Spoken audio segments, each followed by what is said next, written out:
Hey guys, Wade Willis here for Wade's Weeb Reviews, talking to you guys today about Rental Girlfriend Episode 10, Friend's Girlfriend. And don't forget to smash that like button and subscribe to my page, guys, while you're here. Now this episode picks up with Ruka-chan joining Kazuya's job. And for him, this is probably the worst thing that could basically happen. And my suspicions for Ruka being super manipulative, I mean, there's a ton of data points to support this, but Ruka, despite her being gorgeous, might be the worst type of girl to date ever, now that I'm looking at this, because right away you see that he's like, I think he's like kind of shaking her or something, and she's like, oh, this is domestic abuse or whatever, and then she starts telling her boss about how he's treating her poorly, and she already has her boss wrapped around her finger after like working there 30 seconds. Not looking good for Kazuya. She seems like the type of person that would possibly fake a pregnancy to make you stay with her. So my boy needs to get out of that situation ASAP, but she's going to ruin his life as soon as he does. So might as well do it quicker, right? So then his friends see him at work and they start making jokes. And there's one part in here, his friend said, and it was translated to put your dick in your uniform or something. I'm confused of what that was supposed to mean. If anyone like knows Japanese that watched this episode and can tell me what, I think he means put it back in your uniform, but I was kind of confused. I thought the translation for that was strange, and maybe it's a figure of speech in Japan that doesn't exist here, but I was a bit confused by it. I knew it was like an insult, but I couldn't figure out what it was supposed to be similar to in English. Then Kazuya, when he puts his friends in, and it's like, I think they were working at a karaoke restaurant thing, and he puts them in their room and they tell him that his friend Curry, who was dating Ruka-chan, rental dating Ruka-chan, is super depressed, and on his basically his fake or private Twitter, he was just tweeting about how depressed he is, all this stuff. So Kazuya is actually worried about him, and he should be, and he goes to talk to Ruka about it and kind of tells her like, hey, like, it was kind of messed up how you ended things. She tries to put it back on him being manipulative as she is, and then eventually, after he's talking about it, says, well, yeah, I kind of feel bad for him, but like, I've moved on type of thing. She says she feels bad. I don't think she actually feels bad for him at all. So Kazuya kind of realizes, okay, she's not going to do anything to help me in this situation. He gets his first paycheck, and what does he do?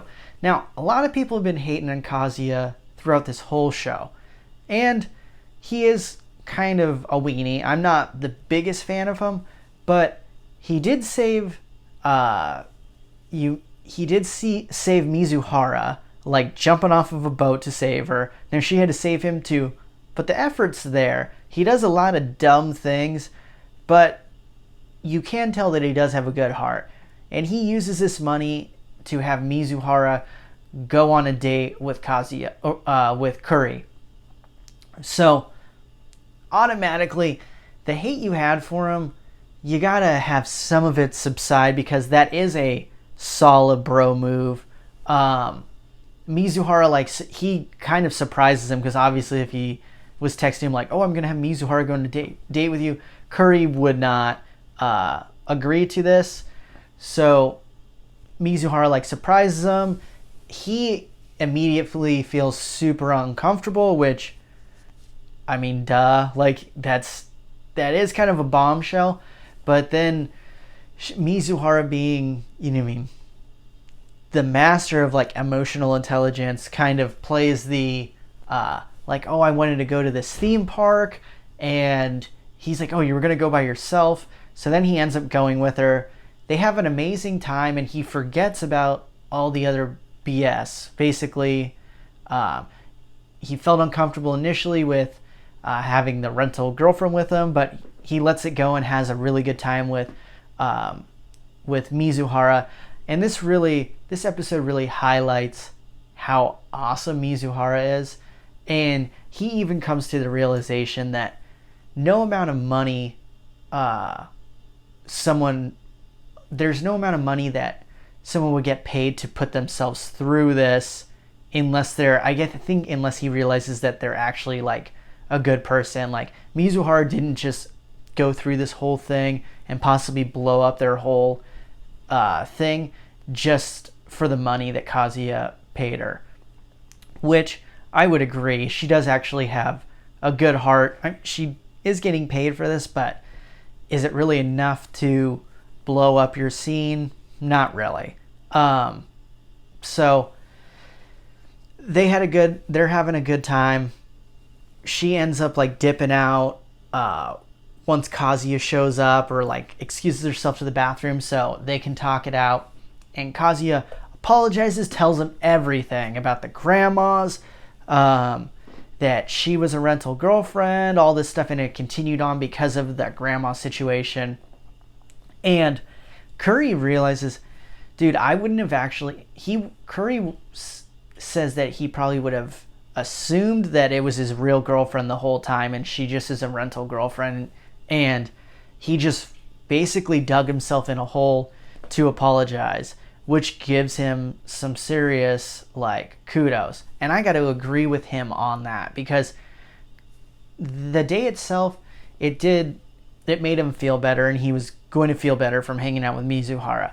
And she refers to this as the rental girlfriends as like a band-aid to stop the bleeding for the people to be able to move on, which is a good way to look at it. But he realizes this and really appreciates Kazuya as a friend, which he should. And anyone that does not realize that Kazuya is a good dude up to this point in the show, like we're at episode 10, he tried to save the girl.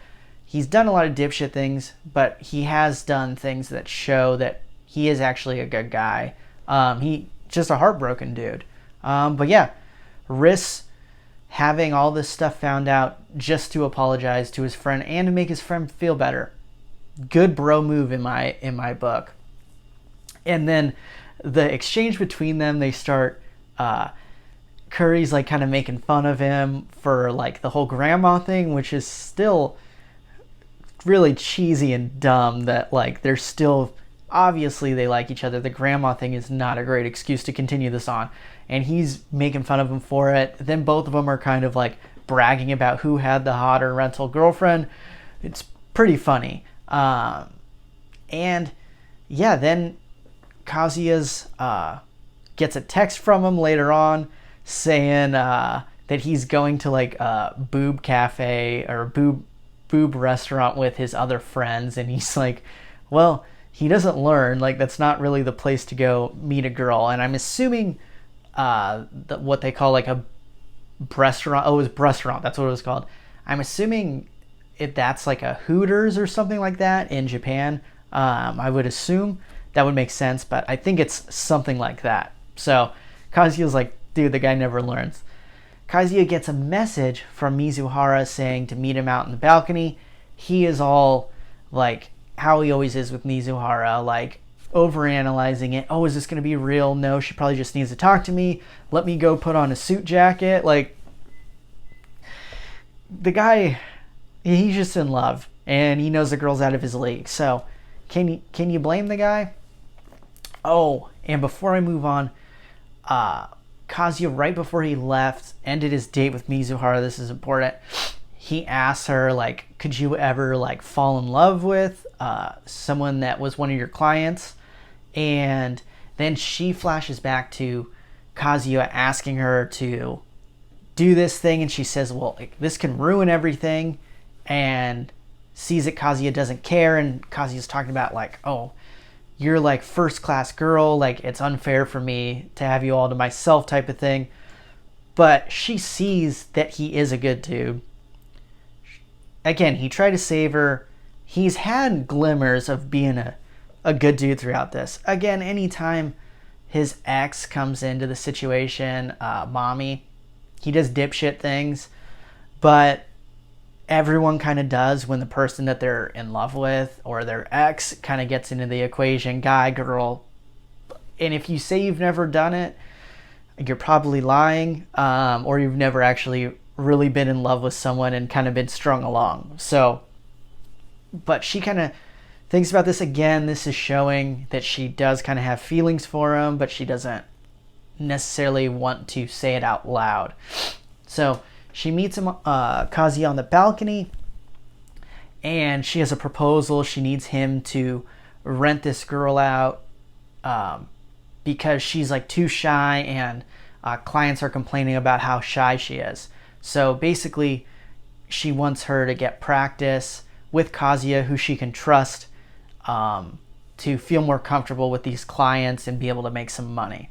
So kind of interesting. Then he ends up asking her like what the name is of this girl, and it's Sumi. So this is the other girl from the intro and outro of the show, and a lot of fans of I believe it's the manga or light novel, whatever, but I believe it's the manga. There's a lot of people that are really into Sumi. I've seen it like on Twitter and stuff, so I'm excited to see her as a character. I'm assuming she's going to be kind of interesting, and she's probably just going to be really adorable, like shy girl. I'm guessing that's the archetype they're going for in this. So I'm excited to see her. Now they're going to have all 4 of the girls from that they're advertising in the show. So that should be interesting, throwing her into it. And in the preview, they did show Mommy is in this next episode a lot. And I hate her, so I'm excited to see what happens with her. She's going to blow a bunch of stuff up, I'm assuming, like she always does.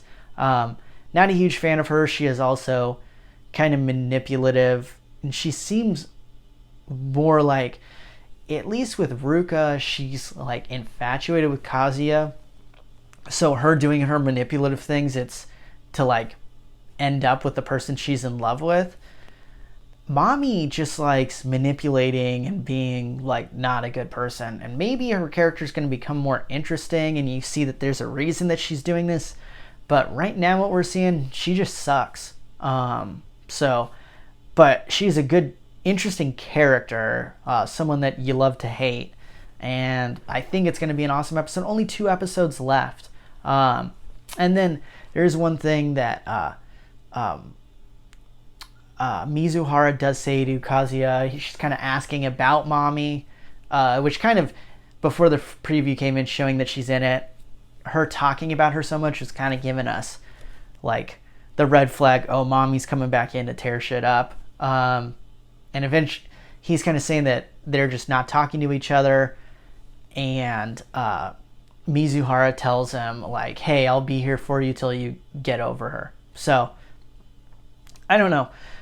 I thought it was a pretty good episode. Not my favorite of all of them, but overall, like, solid episode. I think with Mommy coming into it and Sumi, there's going to be a lot more moving parts in this. You're going to have Mizuhara who's finally, like, coming to grips with having feelings for Kazuya. Kazuya who's infatuated and absolutely in love with Mizuhara but thinks he has no chance. Mommy's coming in who, like, I think she might like Kazuya, but she seems like the type that likes someone when someone else likes them, because it's like a forbidden thing.